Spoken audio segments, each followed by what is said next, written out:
Who's your emergency contact? Who should we notify in the case of death? Welcome to the USP, where I spent the last 2+ decades of my life.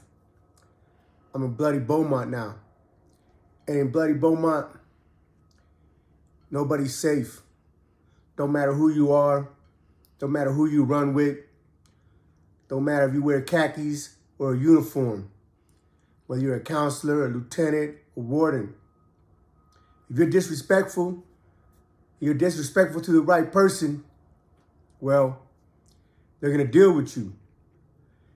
And I emphasize these things because some people that work in the correctional facilities, they feel like they're untouchable because they know at the end of the day, if an inmate puts their hands on them, they're going to get charged. So they think that fear of catching a new case is going to prevent the inmates from retaliating when them, the COs, are being disrespectful to you. Well, time and time again, they learn the hard way. The people in the level that I'm at in the penitentiary, most of them are doing decades, life sentences, and half of them is crazy, and some of them are psychotic. You have such varieties of personalities. You don't know when a person's going to snap. You don't know where that line that the person has drawn. So that's why I emphasize in the penitentiary, the most common words used amongst us, amongst ourselves, convicts, are please, excuse me, and thank you. We're always polite and courteous. And it has nothing to do with being about fear. It's just you want to be polite to the next man because you want that next man to conduct himself towards you in the same way. And if you feel that he's not giving you the courtesy or the respect that you're putting out, you're going to feel some type of way about it. And when people start feeling some type of way about something, that's when shit pops off. Now, every year in the pen, when there's a holiday, when it's Thanksgiving, when it's Christmas, when it's Martin Luther King Day, and whatever other federal holidays, the major holidays, we get a meal. We look forward to these meals because the regular meals is straight garbage. Like the last 4 years, almost 2019, when the pandemic started, we've been locked down. And every morning we get dry cereal, a dry piece of cake, and an apple with 2 milks.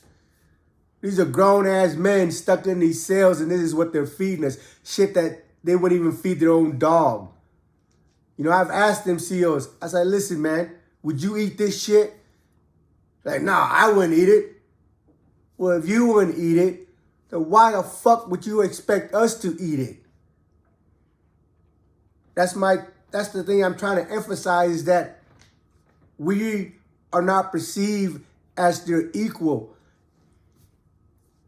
We are perceived as inferior, as somebody that's less than a dog, because these food that they serve us in there, they wouldn't even feed their own dogs with, but they're happy to feed it to us and smile while they pass it through our tray slot. So every holiday, people get excited about the meal. Because we might get turkey, we might get ham, we might get something, extra, a little special, maybe a pie or maybe a cake or maybe, some ice cream. So people get excited about it. And, the facilities are tight with the food that they make for the holidays. So for every holiday meal, they come and give you a ticket. And it's good for one meal. But some people sell their tickets to other people for whatever, for a reason. Everything's a hustle in there. Some episode, I'll go in through all the different hustles that people do in there to get by because, they give you 3 meals and a bunk bed, but everything else you want, you better come up with it. If you ain't got people on the streets that love you and sending you money, if your homie ain't ain't some movie star or some professional sports athlete and your family ain't rich, you got to grind, you got to hustle, or you're just going to have the bare necessities. And most of the people that are locked up, they was out here hustling, trying to get things. So the mentality don't change. They just got to pivot and adjust to their environment. Well, on this particular day, it's Thanksgiving. I think it was a homie, Twin. He might have been out of D.C. and a Jamaican dude named General. I don't know if he's really from Jamaica or if he was out of New York. But like I said, everybody gets a ticket, and the ticket is good for one meal. So Twin was going through a child line. It might have been his second time. It might have been his third time. And it could have just been his first time. I don't know the whole details, but I know, over there in Beaumont, they scan your ID for your meal. These are foods that nobody want anyway, and they don't even want you to get an extra bite, When you come through, you got to show your ID, and they scan it like in the grocery store, beep, to clear you. And you can't eat without your ID. So on the holiday, they accept tickets, and they got a CO. It could be a regular CO, but usually it's either a counselor or a unit manager or one of the administration staff standing by the door, checking in your ticket, taking your ticket or what. Well, on this particular day was Miss Hanks. Miss Hanks was she was the counselor in CA. People used to put a picture of Chucky, the little guy with the knife on there because, her face was all got bumps and shit all over her face. So people used to clown her all the time. But so she's watching the door today. Twin comes through, try to turn in his ticket to eat. And she's telling him, oh, no, you can't eat no more. You already ate. And Twin's like, man, I ain't ate yet. I got a ticket right here. I ain't ate yet. They gave out exact amount of tickets. 1 ticket per inmate. So if Twin got an extra ticket, let's just say he got an extra ticket, it's still the same amount of meal that you got to give up because the person that gave Twin the ticket is forfeiting his meal to Twin. So whatever it is, it's still the same amount of food that you're going to put out because there's a ticket claiming the food. But again, them being staff, them being CO, they get to feel like, they poke out their chest, and I just don't understand their psyche. But anyway, she kept telling Twin, no, he can't eat. And Twin's like, hey, man, I ain't ate yet. You know what I mean? I'm trying to get my holiday meal. I ain't ate yet. And she's like, oh, no, I already seen you go through the line. You already ate. And she reaches out to try to take the ticket from Twin. And Twin three-pieced her. Bop, bop, bop, bop. Knocked her out. And they started, got on top of her, just started punching her in the face.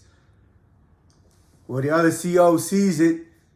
They run over there to go get Twin.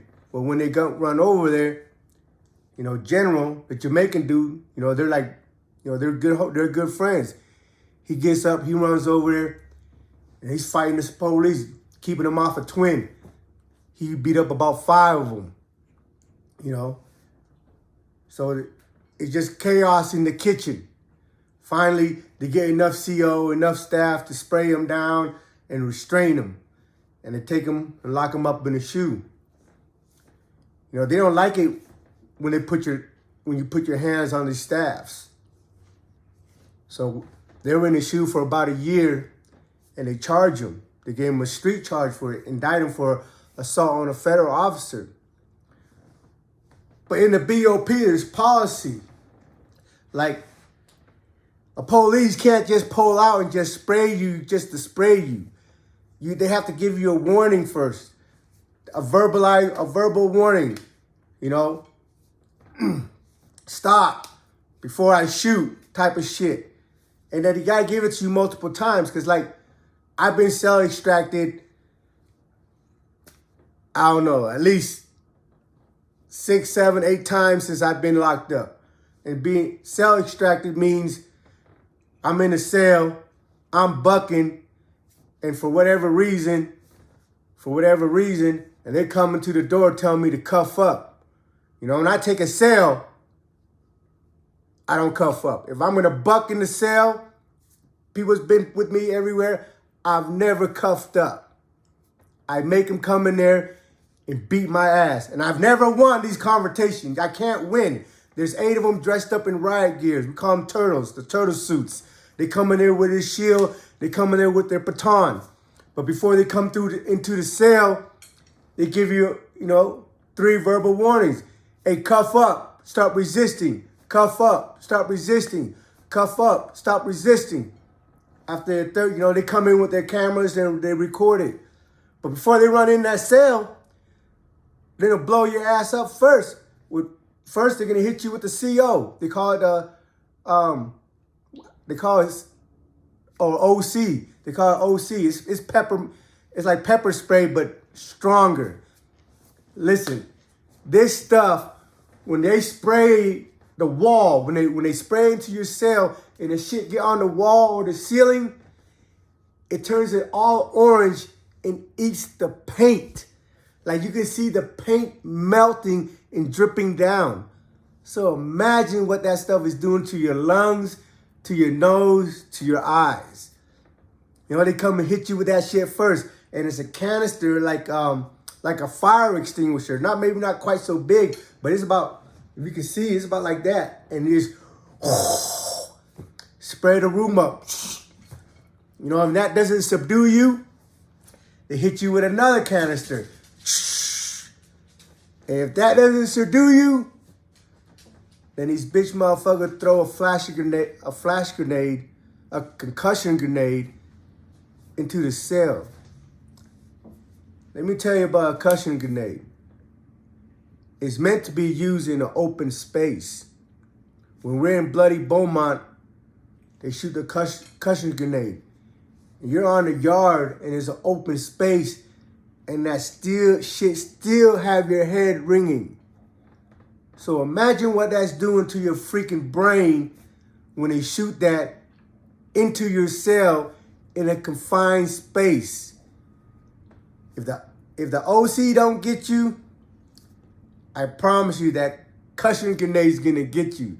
And once they see you're discombobulated, that's when they pop the door, run in there and beat your ass. And while they're beating your ass, even though you have no more fight in you and you're laying down and letting them cuff you up, they're still screaming, don't resist, while they're punching you. I've been in confrontation. I've been to cell extracted when they body slam me by the back of the shower.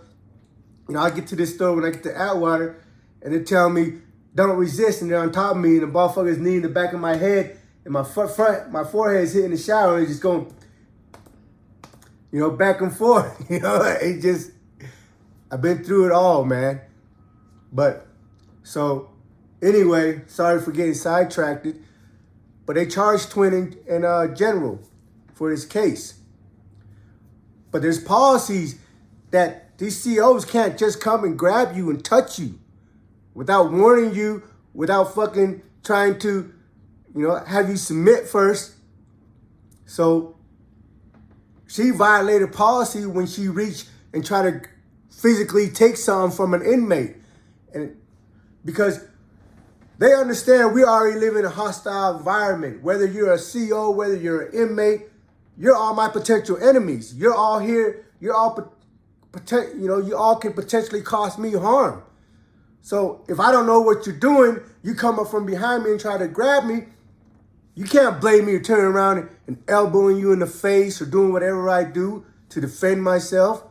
So Twin and Gerald, their attorney cited the policy, and but they were trying to say that Twin just took off on her and just, three-piece her for no reason. That's always they're always gonna lie in the courtroom. So their attorney asked for the video. Every penitentiary today, now, 10 years ago, has cameras everywhere. So they requested the video of the incident. All of a sudden, the BOP don't have no video of the incident. So now we're going to just have to rely on the words of the staff. Well,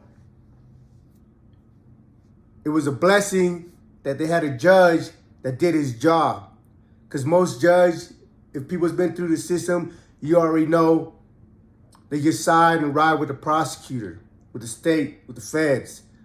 But every now and then, you get a judge that upholds the rule of law and doesn't insert himself into the case, but just play his role as a mediator just to make sure the defendant and the prosecutors are all playing by the rules. And according to the rules, the policy of the BOP, staff is not to put their hands on you.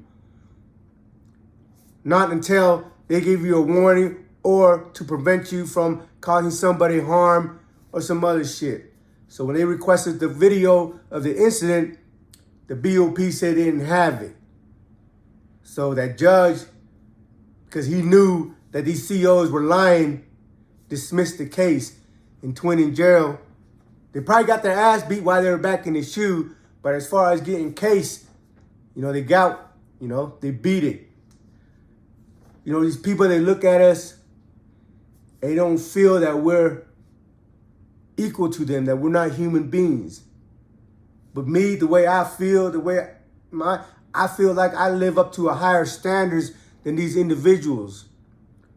We don't violate kids. We don't violate no women. And we don't tell on people. Welcome to the USP.